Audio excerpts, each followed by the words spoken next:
Hey, everybody.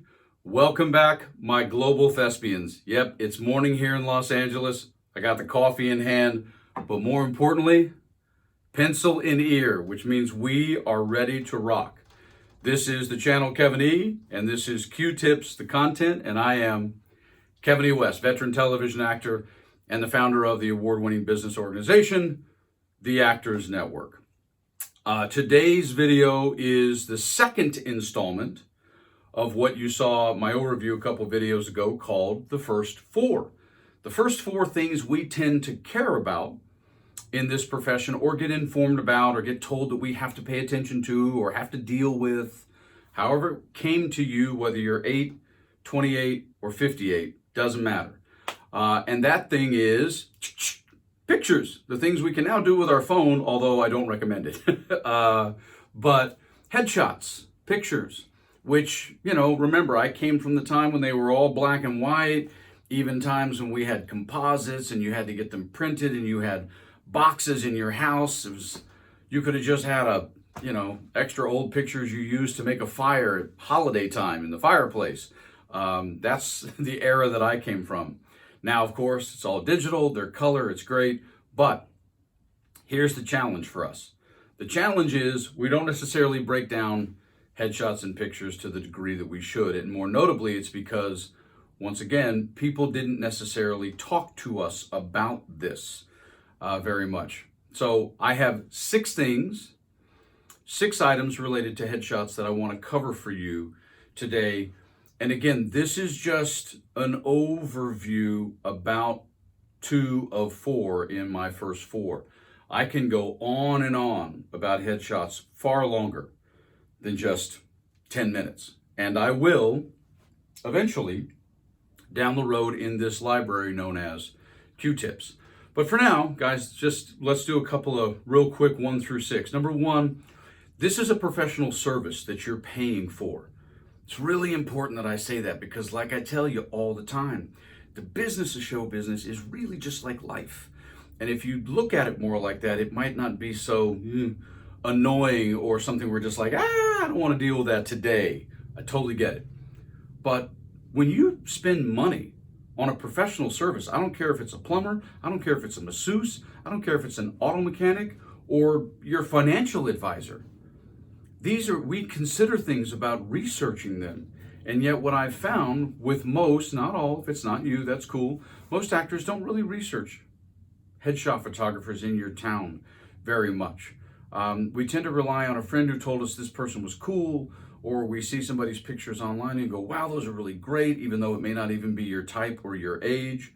And the biggest and most important thing is we don't necessarily consider the sense of who that person is. And yes, their photography and skill set matter, but also the elements of their service. Do they offer reshoots? Do they take responsibility for pictures being out of focus? Do they give you the contact sheets? These are all the contact sheet being all the pictures, which typically are done online now. Access to that in perpetuity, meaning forever. These are all questions we don't tend to ask. We tend to just like somebody, we call them, we say, I need pictures, and we ask how many looks we get for the price, and we show up. So be a little more specific about some of the things when you're hiring someone to spend that kind of money on a professional service. Number 2 is, and this will always be my thing, always has been my thing, you're working with a photographer. And we barely even ever talk to them on the phone, much less meet them in person. If you're shooting with someone, one of my big filters is if they're not willing to take 10 minutes to talk to you in person, I'm not shooting with them because they may take great pictures. But what is your vibe going to be like with them? Okay? You can ask those questions you want in person. You can always memorialize those conversations, those questions in an email afterwards. But what is your vibe going to be like? Imagine if you see somebody with great pictures and you see a picture of them online, but when you show up, their personality doesn't vibe with yours. Man, your pictures probably are not going to be that good. So I strongly recommend you ask 10 minutes of their time to swing by their studio and meet them in person. The other thing, of course, that goes right in behind that is their shooting location, their environment. Some people shoot indoors, some people shoot outdoors, some people do both.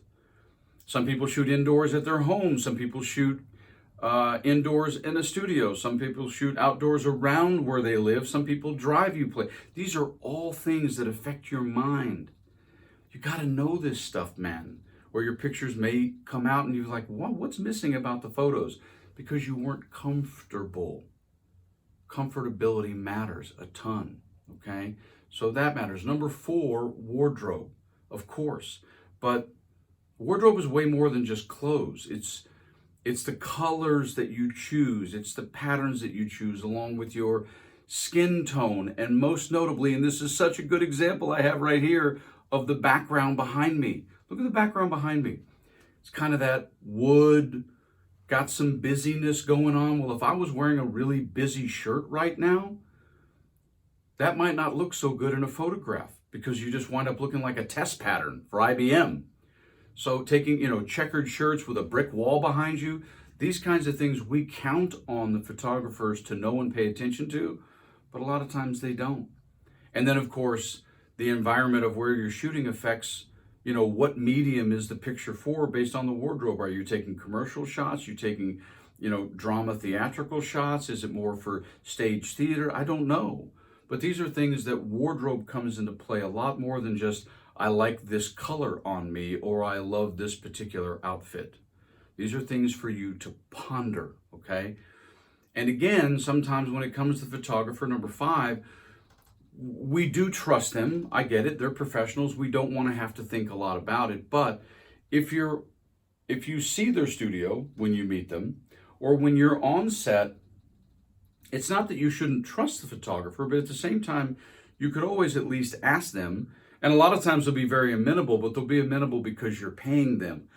I want a photographer to be amenable or like one of my ideas because they actually like it as a photographer.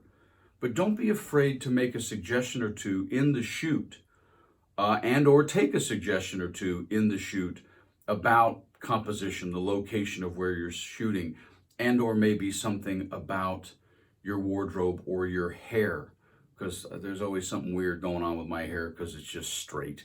It just falls down wherever it wants to go. But be open to both photographer, but this is why I want you to meet them, because they need to be open to you as well. Not for hours and hours of chatting, blah. I'm just saying that there's a comfortability of a professional exchange going on. That's what I'm talking about. And then, of course, there's number 6, which is when we have to get down to choosing the pictures we're going to actually use for our representative and or for ourselves to submit in the electronic internet space that we all do this now. Yes, you want to show your choices to your representatives. And yes, you want to show them to any professional peers that you may have in terms of ideas. But don't dump all of them on. You got to take, 200 or 300, 400 pictures, digital camera today, and you want to pare that down to something that's chewable for them. 25, 30, 40 shots. Don't make somebody go through 300, you guys, just don't.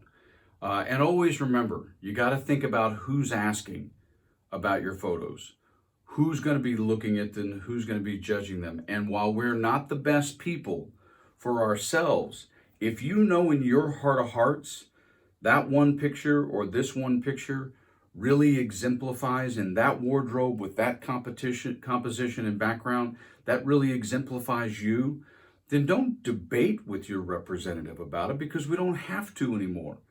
You can still just post it as part of the library of your shots from which they can choose, and they may not choose it very much, but for your own self-submissions, you can.